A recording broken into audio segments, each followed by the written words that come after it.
Hi there YouTube, this is Daniel at Danos Comics back with another YouTube video, and this time I'm gonna showcase my collection of image artist proof editions or giant sized artist proof editions.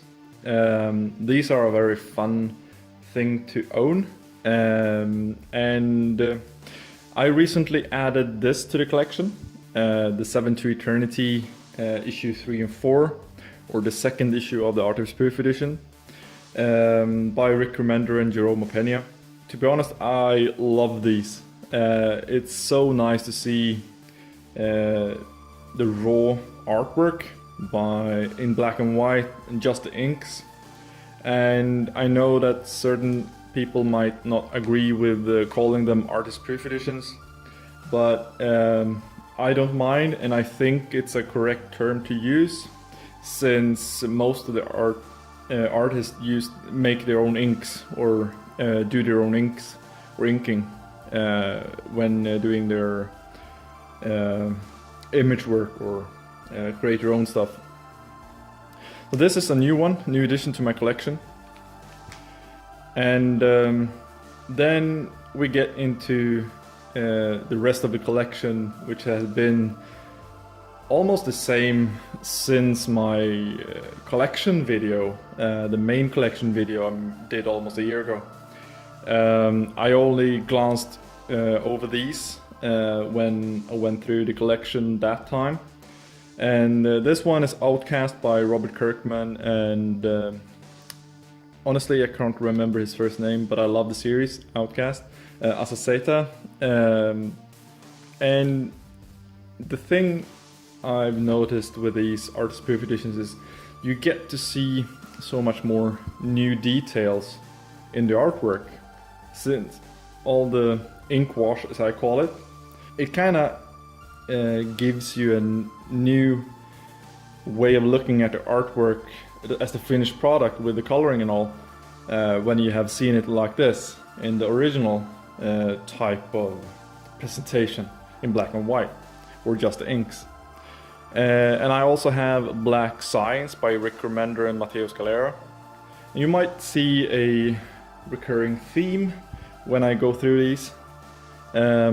This has a similar style of artwork, not in art style per se, but how they use inks, which is a nice trick or neat thing to see. Love the series though.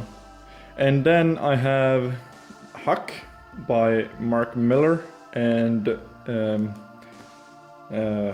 what's his name? Albuquerque? What's his first name? Can't remember. I have so many troubles with remembering names. But this has the same style of inking, like washing out the inks, making them using gray tones in a very certain way, which is really neat to see. And then we have one of those more clean ink styles with Tokyo Ghost, and this one also collects issue 1 and 2, and maybe we will see another one, issue 3 and 4, like they did with 7 to Eternity. This is an awesome series, by the way, and the artwork really pops. You can see so many details in the black and whites with this one. And here is a really cool issue. It's issue 100 of The Walking Dead by Robert Kirkman and Charlie Adlard. I really like this one, even though it contains a very graphic kill scene, as most of you know.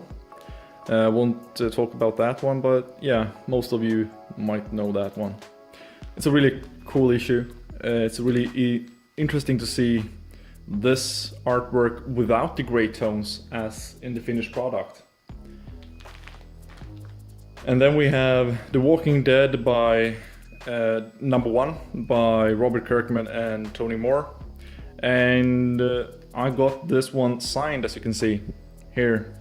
I got it signed by Tony Moore when he visited Stockholm Comic Con during the fall of 2017, which is a prized possession in my collection.